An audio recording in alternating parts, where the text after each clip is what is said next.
Hi,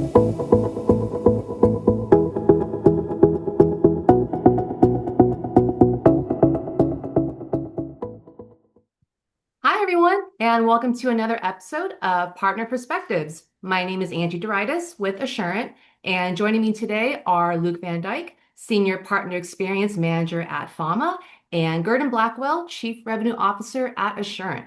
So today, Luke and Gurdon are going to be talking about the growing role of social media in the hiring process. They'll talk about the do's and don'ts of social media, common misconceptions, but also most importantly, how hiring teams can really balance risk mitigation when it comes to both compliance and candidate fairness. So before we get started, I'd love for you both just to give a quick introduction of who you are and all your expertise. So have at it. Gordon, let's go Luke, ahead. Yeah. Luke, my friend, after you, please.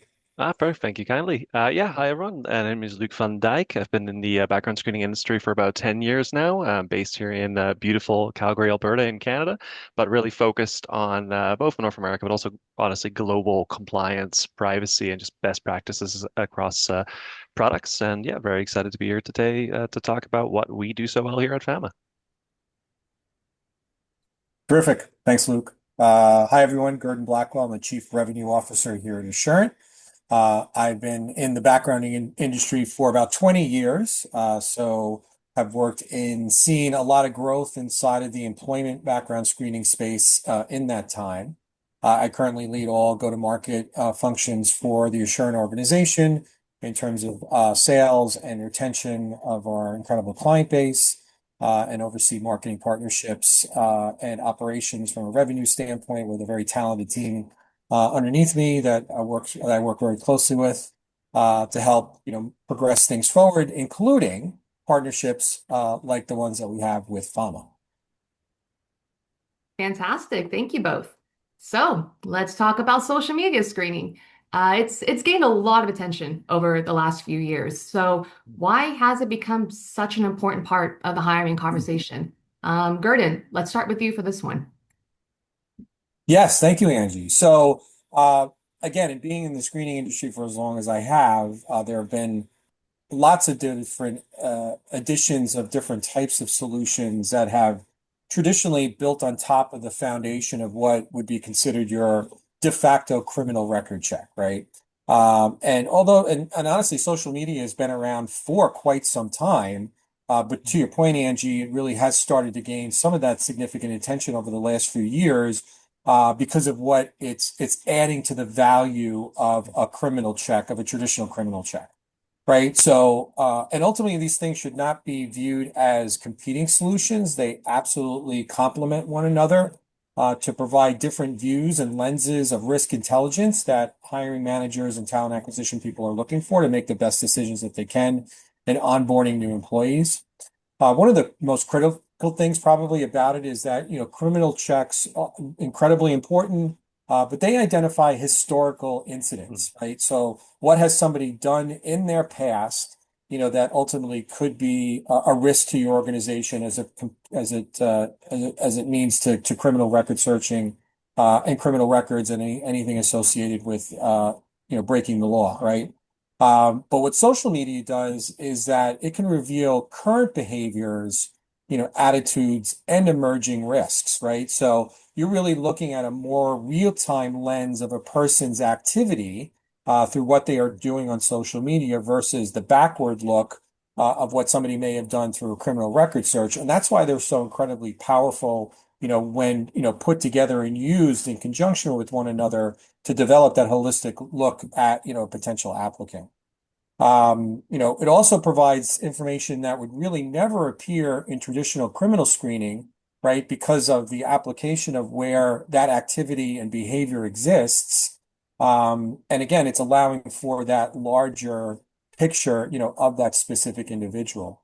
And Luke, I'll turn it over to you in terms of, some of the compliance that's associated with social media screening and how that also complements and works in conjunction with kind of the Fair Credit Reporting Act guidelines that criminal record searching has followed. Yeah, absolutely. And before I like hop into that, because the compliance angle really is vital in all things background screening, just across the board. But really, when it comes to social media screening, a key element too is the new reality of the workforce is simple, which is digital natives, right? It's a term that we use basically every other day here. It's all the stats are showing that within the next few years, we've got about 75% or more of the North American workforce, which will be digital natives. These are people that have lived their entire lives online. They're fully immersed in this reality, and the increase of the activity, the increase of the behaviors, the engagement, really everything that we're seeing, it's off the charts when comparing it with the previous workforce, right? Let's call them digital immigrants. And because of this, the power is, the strength for this tool really has become substantially more significant because it is the new water cooler. We often say it's the online water cooler. It's where everybody shares everything, where they engage, where they post it. It's a meaningful extension of a candidate's identity, right? Both in their personal identity as well as their professional identity. Or it's really just made this tool just more relevant than ever. And yeah, when you're looking at compliance, the FCRA has been around for a long time. Here, even in Canada, we've got PIPEDA and whatnot. You got GDPR, and all of these legislations, they do get updated every so often. They do effectively include social media screening as well. So we often get that question of, how does that fall under it? The exact same kind of process, which is, informed consent, making it clear, setting parameters, looking for bona fide risks, and really that has just become the norm. This has been around for, it's nothing new. That's the thing I always tell people. This is nothing new. It's effectively a tool that's existed in a toolbox for a very long time. It's just now getting a lot of attention, and the regulations are already there. There's obviously, state variations as well, but they're all there, and it's all effectively safe to do. Fantastic. Now, with those, regulations and whatnot, there's still a lot of misunderstanding, right, around social media screening. So, Luke, I'm actually going to come back to you for this one, but what are those big misconceptions that you tend to hear from companies when it comes to social media screening? Yeah, that's always a fun question to get. We get that a lot. There's a few very common misconceptions that really we do get challenged with every single day. And there's one central key one that I always love to tackle first, which is what we often just call it the big brother myth, right? Like we often hear from both candidates as well as organizations that there's this belief that social media screening will just dig around behind privacy settings, that's going to take I often call it a shotgun approach, just digging up anything it can find, look for non-relevant information, find pictures of, your loved one, your kids, your dog, and all this kind of stuff, and put on a report for your potential employer to look at. And that's just, it's not true. It could not be further from the truth, right? The entire solution around social media screening, it really is built around a central tenet of privacy by design. So from the ground up, this entire tool was built on data minimization. It was built on compliance first processes. Really, again, following the FCRA compliance about what can be flagged, what can't be flagged. So we're only searching for actionable, job relevant content that can be reported, it can be actioned. Right. So anything behind a privacy screen, anything that falls under a protected trait or a protected characteristic or non-relevant information, that just isn't touched. Like we leave it alone. It has nothing to do with the job. You don't need to see it. You don't want to see it, and you shouldn't see it, right? It's additional risks, additional concerns. It's just noise. Now, following that, so that's always the big one. I always go for that one first because it's just we hear it every other day. But another one we do hear every so often is around the value of an empty report, right? And this isn't unique to social media screening. Like criminal record checks, you get the same thing. Like sometimes you hear about it with verification searches, etc. What if we get an empty report? Does that mean that this was wasted money? Was it a poor investment? Well, how should you look at it? you know, profiles located, provider found, they were run, and then you get an entry report. Like, what do we do? And it's such a common question. And my approach is actually always drawing a parallel to criminal record checks, right? Because similar to a criminal record check, if you're running the check on a candidate and you get the report back and it's clear, are you going to get upset that it's clear? Are you gonna are you gonna say like what happened is there's no value here? No, the reality is that it's a risk mitigation tool.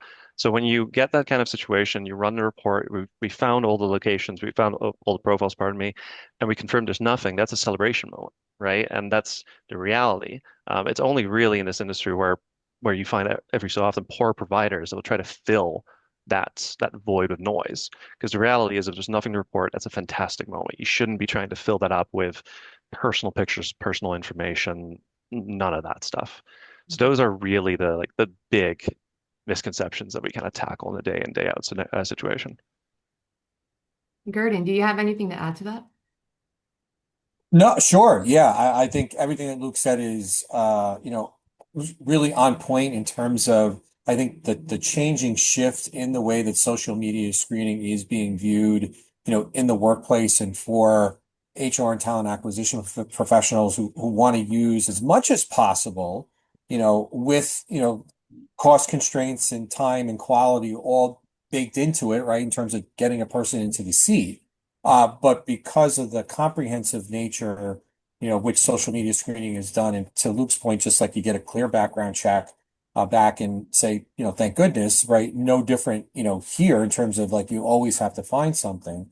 But the quality of it is also what you have to look at in terms of the organizations that you are working with in terms of what they really are doing for you. And that misconception, which can also translate into the criminal screening world and still exists today, even though background screening, criminal background screening has been around for a little bit longer, is some of the misconceptions and the misunderstandings about like a national criminal database.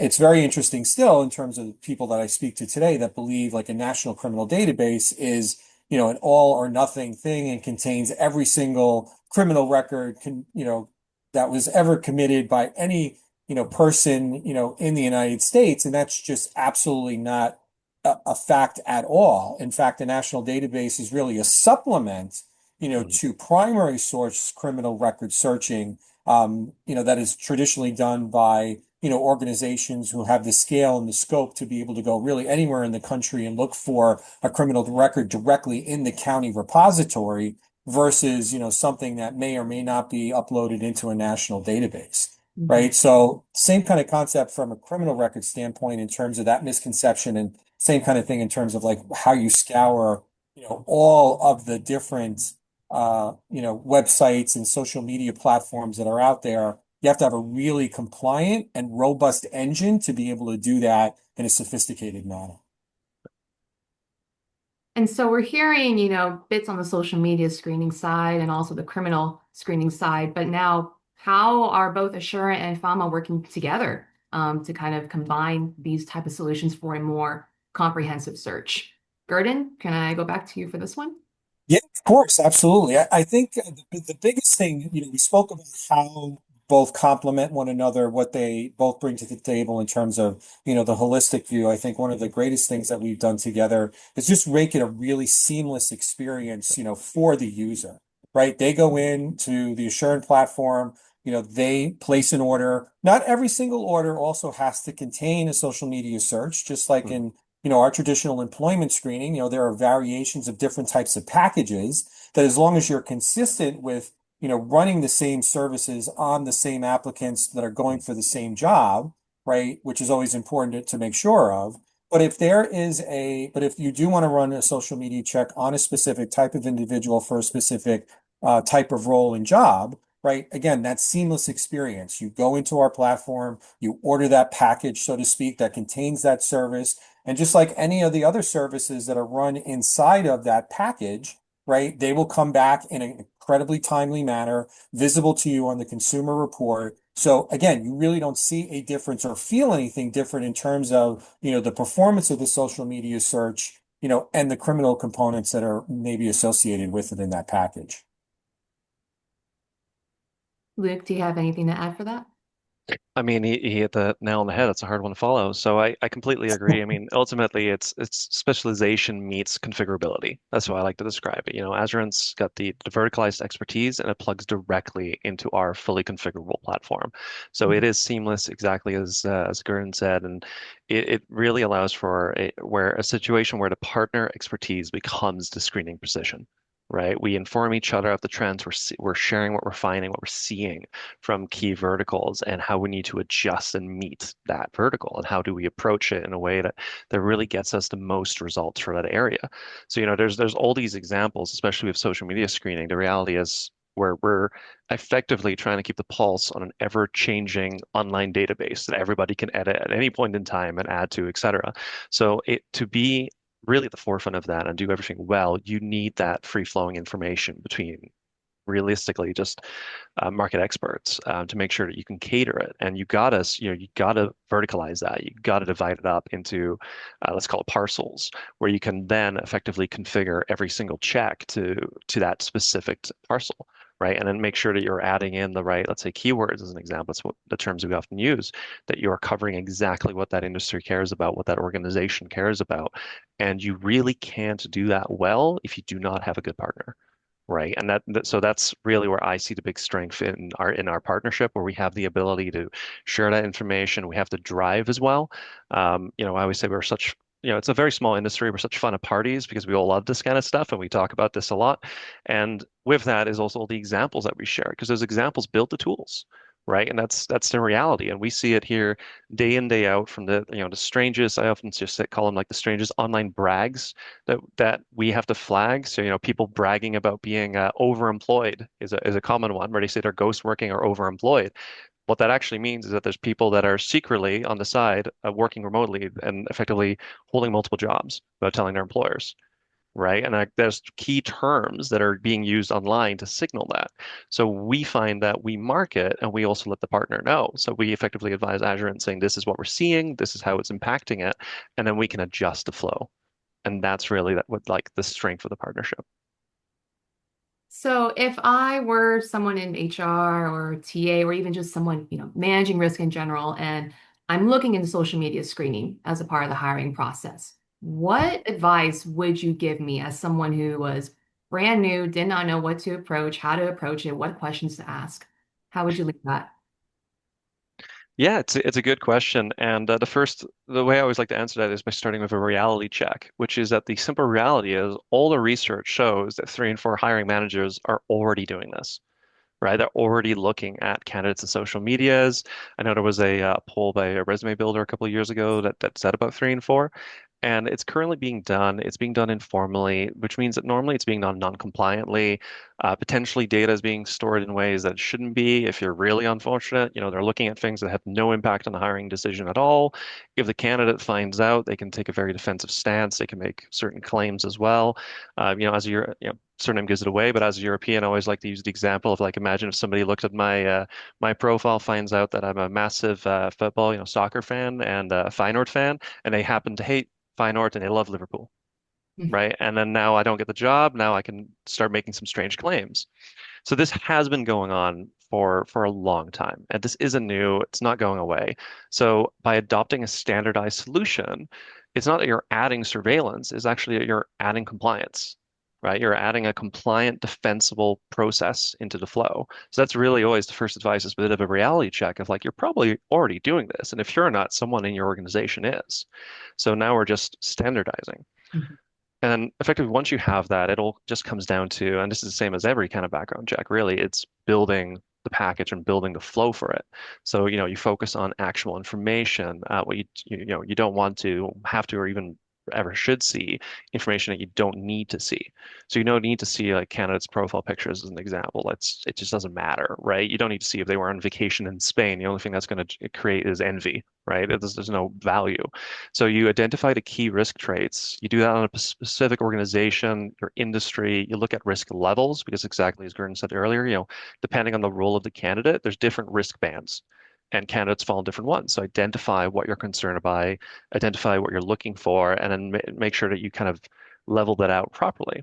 Now, once you've done that, you integrate it into the program, you evaluate the brand protection, the workplace safety, reputational risk concerns, and you really look at the risk prevention value compared to the screening investment cost. And all of that just gets integrated into the program.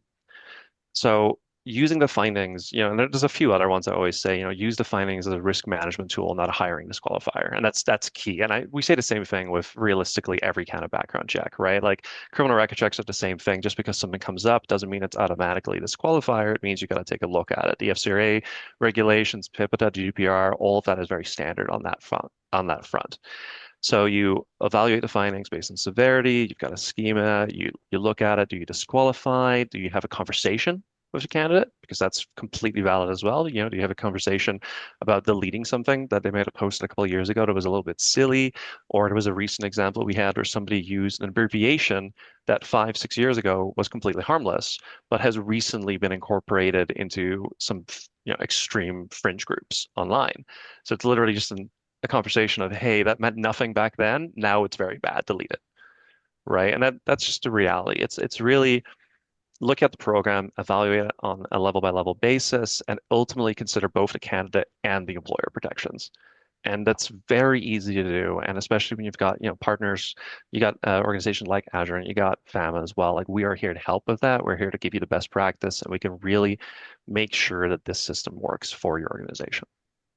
I like how you explain, kind of the openness of this type of solution where it's not, like you said, just Big Brother, but you're allowing the opportunity of, hey, if we do pick up on something, like let's have a conversation with the candidate, with the individual, give them an opportunity to talk it through and just have this chance besides seeing it as almost like a red flag type of thing, having a preventative measure in place.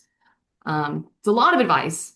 I don't know if you have anything additional to add to that, but No, I don't. It was very well said. It's the reason why we also partner very well is, you know, Fama and the whole team there really have, not only created an incredible engine to identify this information, but really understand the why behind it.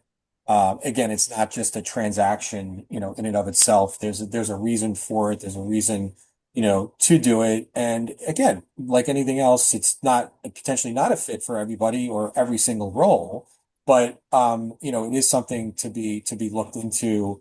And like anything else, there's nothing that could ever eliminate risk overall. It's just about mitigating the most risk as possible.